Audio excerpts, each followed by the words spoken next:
Questions let about professional education. Part 10. Questions let about professional education. Part 10. Question number 1. A teacher lets students choose to work alone or in groups based on their preference. What philosophy is shown? Letter A. Progressivism. Letter B. Essentialism. Letter C. Humanism. Letter D. Realism.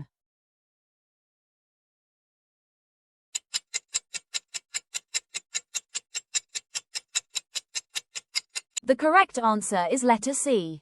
Humanism. In this situation, the teacher allows students to choose whether to work alone or in groups, which shows respect for the personal preferences and learning styles. Humanism emphasizes the learner's individuality, emotions, and personal growth. It believes that students learn best when they are given freedom, respect, and opportunities to make choices in their learning. Question number 2. A teacher recognizes students' efforts by praising their work and displaying their best outputs on the bulletin board. Letter A. Esteem needs. Letter B. Love and belongingness. Letter C. Self-actualization. Letter D. Safety needs.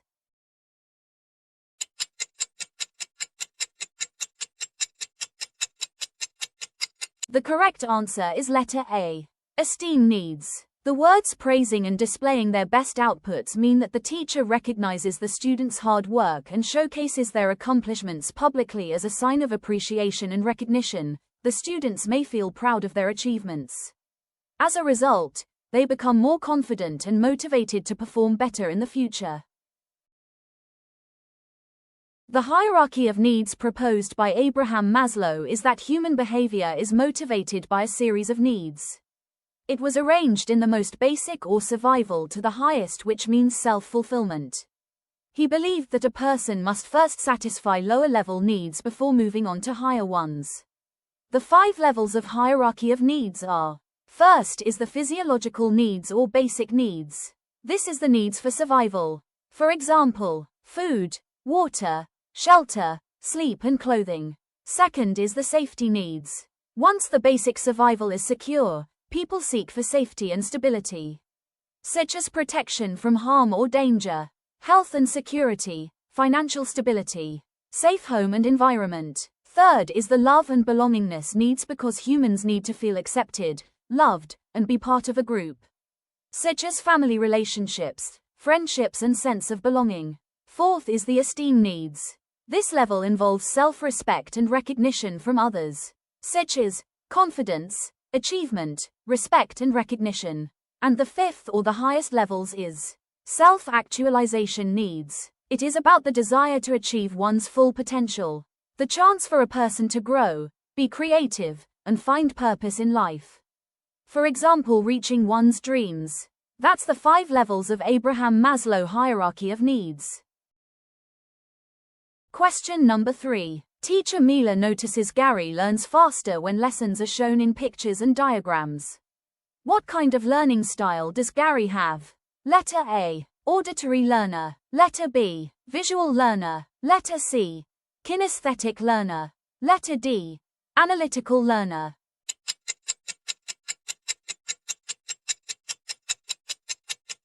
The correct answer is letter B. Visual learner. Because Gary learns best by seeing, he used pictures and diagrams to remember information.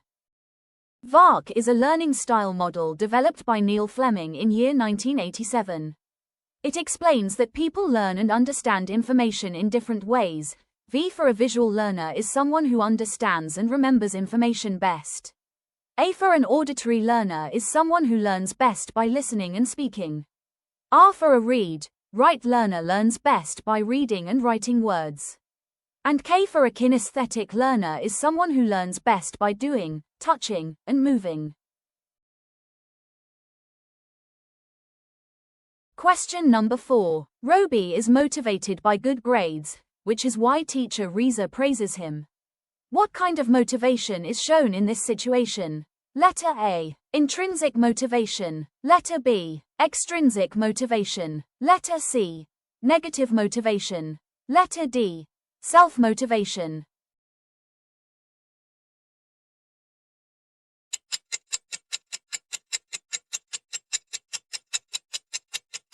The correct answer is letter B.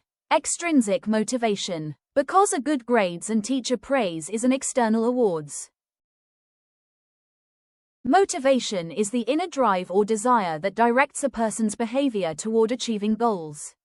In educational psychology, it is what encourages students to learn, participate, and succeed in school activities.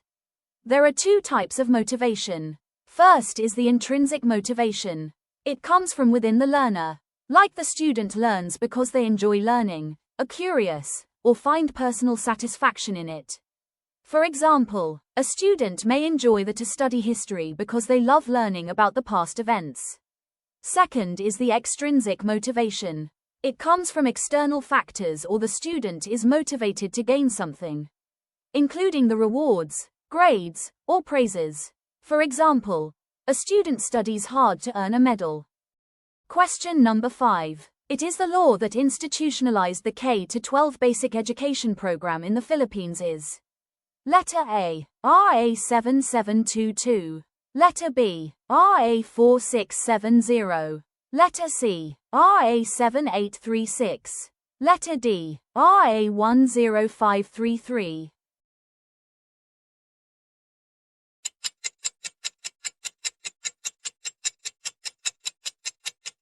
The correct answer is letter D, RA 10533. It is Enhanced Basic Education Act of 2013. This act expanded the years of basic education to include kindergarten and 12 years of elementary and secondary education, aligning the curriculum with international standards. RA 7722 is the Higher Education Act of 1994, which created the Commission on Higher Education or CHED. The RA 4670. It is the Magna Carta for public teachers, which deals with the rights and welfare of public school teachers. RA 7836 is the Philippine Teachers Professionalization Act of 1994, which establishes a licensure examination for teachers. Question number 6. A teacher allows children to play cooperative games that help build relationships and develop moral values. This approach is aligned with which educational theorist? Letter A, Maria Montessori. Letter B, Carl Rogers. Letter C, Friedrich Froebel. Letter D, John Pestalozzi.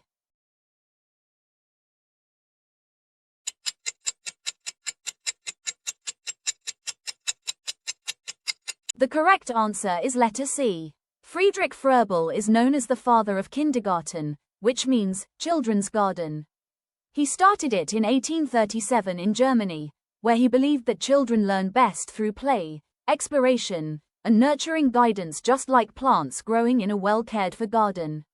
The situation on the questions shows that the teacher allows children to play cooperative games, which means that children begin their learning through play. This approach reflects Froebel's belief that children will grow and develop naturally. Question number 7. Teddy throws a tantrum when he doesn't get candy, showing lack of emotional control. He is in what stage of Erikson's theory? Letter A, initiative versus guilt. Letter B, industry versus inferiority. Letter C, trust versus mistrust. Letter D, autonomy versus shame and doubt.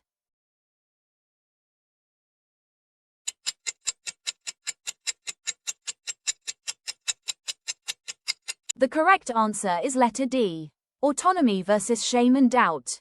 Teddy's tantrum when he doesn't get candy shows that he is still learning to control his emotions and assert his independence, which happens during this stage. It usually occurs between the ages of 1 to 3 years old or the toddler stage. At this stage, children often claim that they can do things on their own, showing their desire for independence. And when they are not allowed to make small choices or are punished harshly for mistakes, they may develop shame and doubt instead of confidence. Tantrums are normal signs that the child is still learning self-control and autonomy. Question number 8. Which of the following best describes growth? Letter A, qualitative change in behavior. Letter B, quantitative change in size and structure. Letter C, emotional maturity. Letter D, moral progress.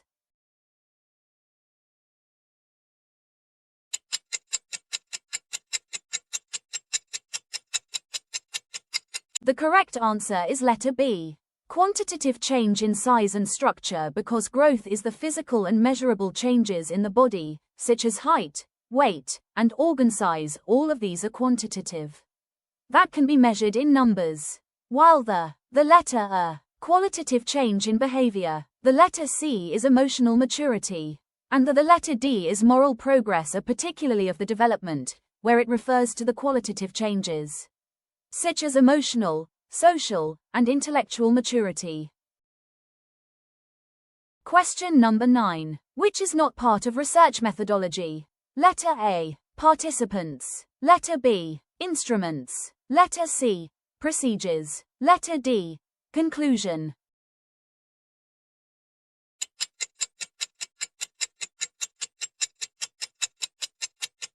The correct answer is letter D.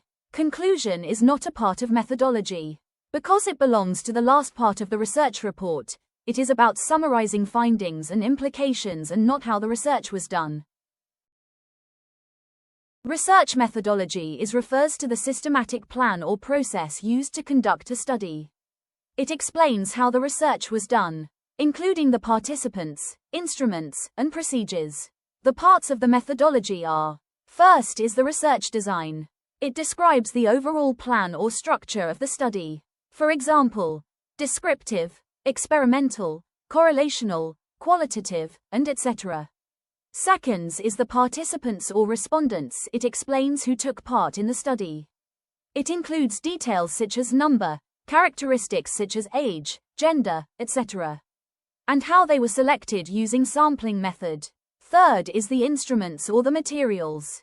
It describes the tools that used to collect data. For example, questionnaire, interview guide, test, checklist, or observation sheet. Fourth is the procedure or data gathering process. It tells the step-by-step process of how the research was conducted, started from planning, then collecting data until going to analysis. Fifth is the data analysis. It explains how the data were analyzed or treated statistically. For example, using mean, percentage, t-test, thematic analysis, and etc. Question number 10. Thorndike's law of effect states, letter A, rewards are unnecessary. Letter B, learning requires readiness. Letter C, practice leads to mastery. D, behavior followed by satisfaction is likely to be repeated.